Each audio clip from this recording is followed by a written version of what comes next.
अस्सलाम वालेकुम। आज हम आपको गवर्नमेंट टीचर और फुल टाइम रिसर्चर जो अपना इनकम टैक्स कुछ हो रहा है वो उसकी जमा करने के तरीक़ाकार बताएंगे।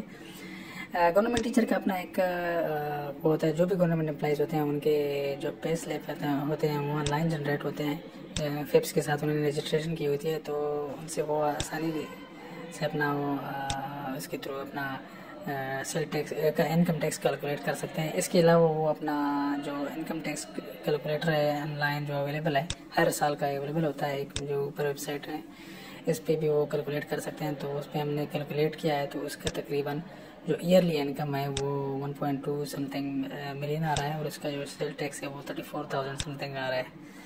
लेकिन वो जो टोटल इनकम है वो हमने यहाँ से कॉपी किया, वो आपसे अपना पे स्लिप से भी कॉपी कर सकते हैं, और हमने सैलरी में उसको पेस्ट किया है।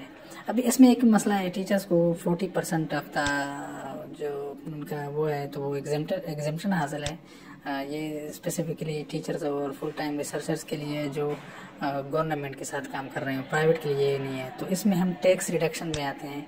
टैक्स रिडक्शन में इनका जो टोटल 34,000 समथिंग टैक्स बन रहा था, ये यहाँ से आप चेक भी कर सकते हैं। इसमें एग्जेम्प्टेड भी लिखा है, तो ये जो एग्जेम्प्टेड अमाउंट आ रहा है ये इसमें वो एग्जेम्प्टेड अमाउंट इसमें अपना आ रहा है, तो ये उसमें टैक्स रिडक्शन में हम डालेंगे, तो वो 8,000 समथिंग आ रहा है।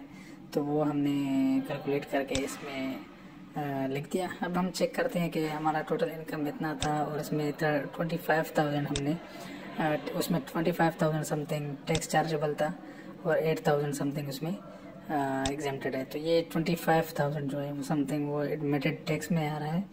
अब इसको हम जो हमसे विदहोल्डिंग हुई है इनकम टैक्स की, वो एडजस्टेबल टैक्स में आएंगे। तो एडजस्टेबल टैक्स में ये सेक्शन 149 मुझे एक सेक्शन है, सैलरी ऑफ द एम्प्लॉय, इसमें हम अपना वो जो जितना भी टैक्स हमसे विदहेल्ड हुआ है वो अभी शो करेंगे। तो हमारा टोटल इनकम ये था। तो हमने ये टोटल इनकम जो रिसिप्ट्स और वेरिएबल में लिखी हैं, और इसके अलावा जो जितने भी हमसे टैक्स विदहेल्ड हो चुका है, तो वो यहाँ पे पेएबल हमारा 34,000। अगर आप गवर्नमेंट एम्प्लॉय नहीं है तो ये डायरेक्ट 34,000 समथिंग जो है ये यहाँ पे पेस्ट करेंगे। चूँकि हमने उधर रिडक्शन के लिए रिडक्शन में भी अमाउंट 8,000 लिखी थी, तो ये वो हमारा फिर रिफंड में चला जाएगा। ये आप यहाँ पे चेक भी कर सकते हैं। हमारा टोटल विदहोल्डिंग टैक्स जो आ रहा था ये था, और इसमें एडमिटेड रिफंड में इतना टैक्स आ रहा है। तो ये हम ओरिजिनल वैल्यू जो है 25,000 समथिंग ये अभी हम उसमें कॉपी करेंगे, और जो एडजस्टेबल टैक्स है उसमें डालेंगे 25,000 समथिंग जो अमाउंट आ रहा है। तो ये हमने उधर पेस्ट किया, अभी हमने कैलकुलेट किया। तो अभी दोबारा से हम चेक करते हैं तो कंप्यूटेशन में जाके, तो अभी हमारा सब कुछ इंशाल्लाह बराबर आ रहा है। इसके अलावा आपके और भी मज़ीद टैक्सेस हैं, जिसमें मोबाइल फ़ोन हो गया, टेलीफोन बिल हो गया, बिजली का बिल हो गया, तो वो भी आप एडजस्ट कर सकते हैं एडजस्टेबल में। हमने सिर्फ यहाँ पे जो सैलरी में हमसे जो टैक्स विदहेल्ड हुई है वो हमने यहाँ पे एडजस्ट की। इसके बाद नेक्स्ट जो पोर्शन आ रहा है वो फिर विल स्टेटमेंट का आ रहा है। तो इसमें हम पर्सनल जो एसेट्स हैं वो अपने डालेंगे। पर्सनल एसेट्स में इससे पहले हम हमारी जितनी भी इनकम थी पूरे साल की वो पहले हम डाल देते हैं अपने रिकन्सिलिएशन शीट में। तो इसके बाद हम पर्सनल जो अपनी एसेट्स हैं वो डाल देते हैं। पर्सनल एसेट में हम जो भी आपकी एसेट्स हों, बिजनेस कैपिटल हो, कोई प्लाट वगैरह हो, कोई आपके नाम पे गाड़ी हो, तो वो सब आप डाल सकते हैं।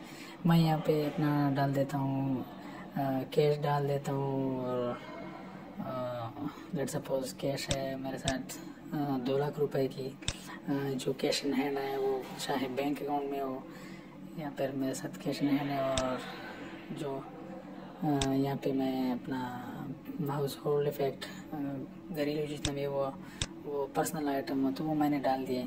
अब आप अपने मुताबिक आप डाल सकते हैं, आपकी जितनी भी आपकी एसेट्स हो। तो मैं यहाँ पे गोल्ड भी लिख लेता हूँ अपनी वाइफ वाली जो मैंने दी थी उनको, तो वो भी मैं यहाँ पे लिख लेता हूँ। लेट्स सपोज वो है मिसाल के तौर पर 6 तोला। तो उसकी मैं अमाउंट लिख लेता हूँ। फेयर मार्केट वैल्यू उसकी देनी चाहिए। मैं लिख लेता हूँ उसकी 2 लाख मार्केट वैल्यू है, जो अभी करंट मार्केट वैल्यू है, तो वो मैं डाल देता हूँ।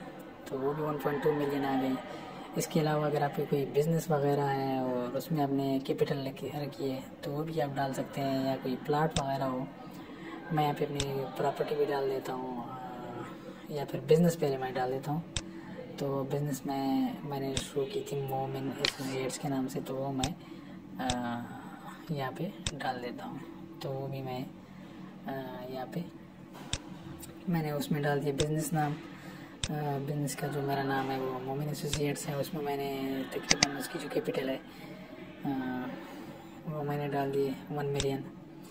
और साथ ही मैं इसको मैं थोड़ा ज़्यादा कर देता हूँ, 1 मिलियन कर देता हूँ। तो ये मैंने उसमें भी अपनी कैपिटल रखी है।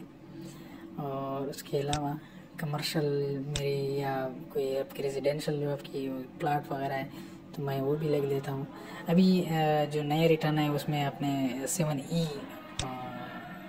को सुना होगा, तो उसमें वो हम आपको बताएंगे मज़ीद। तो अपने कैपिटल एसेट्स में फिर वो शो करना होता है अपना जो प्लाट वगैरह है कि उसमें 7E का टैक्स, चूँकि अभी उसके मसले चल रहे हैं तो वो कैपिटल एसेट्स में आपने फिर शो कराएं। खैर मैं यहाँ पे अपना शो कर रहा हूँ रेजिडेंशियल प्लाट, तो उसकी अमाउंट लिख देता हूँ। फेयर मार्केट वैल्यू, इसकी लिस्ट भी अवेलेबल है BR की वेबसाइट पे। तो मैं उसकी अमाउंट लिख लेता हूँ। लेट्स सपोज उसकी 20 मिलियन लिख लेता हूँ, तो वो भी मैंने कर दिया। तो अभी मैं ये सारे मेरे एसेट्स हो गए। तो उसके बाद मैं आता हूँ रिकन्सिलिएशन में, तो उसकी मैं प्रीवियस ईयर के एसेट्स भी यही लिख लेता हूँ। मैं कह रहा हूँ कि इसमें कोई भी मेरा न इजाफा हुआ है ना इसमें कोई कमी हुई है, तो मैं यही लिख लेता हूँ। अभी आप देख सकते हैं वो अमाउंट सही रिकन्साइल नहीं है, नीचे अमाउंट आ रही है। तो उसकी मैं अपने पर्सनल एक्सपेंसेस भी लिख लेता हूँ। जितने आपके एक्सपेंसेस वो उसी मुताबिक आप लिख लें। मैं रेंट लिख लेता हूँ 80,000, और साथ में व्हीकल के चार्जेस लिख लेता हूँ, मेंटेनेंस के, टैक्सेस वगैरह जितने भी पे किए हों। याद रखें कि जो भी आपने अमाउंट लिखनी है वो आप जस्टिफाई कर सकें। ऐसा ना हो कि फिर मुस्तकबिल में कोई आपको नोटिस वगैरह आता है तो आप फिर इसको जस्टिफाई कर सकें। तो ऐसे ही अपने एक्सपेंसेस वगैरह लिखने हैं। मैं सारे एक्सपेंसेस लिख देता हूँ यहाँ पे।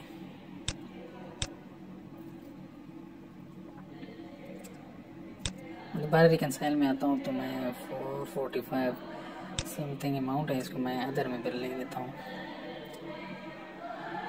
जो पर्सनल एक्सपेंसेस है उसमें मैं लिख लेता हूँ इसको, घरेलू और पर्सनल जो है।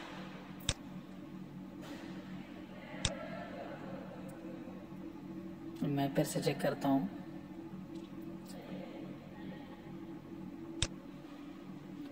तो ये मेरे साथ अभी 0 आ रहा है। ये जब यहाँ पे आपके साथ फिर 0 आ रहा है अनरिकन्साइल्ड जो अमाउंट है, तो इसका मतलब है कि आपके रिटर्न आपने अपनी सही कैलकुलेशंस की हैं सही। मैं इसको वेरीफाई कर देता हूँ और उसके बाद मैं फिर सबमिट का बटन दबाऊँगा। तो इंशाल्लाह ये मेरा मशवरा टीचर हजरात के लिए फिर सबमिट हो जाएगा। Thank you.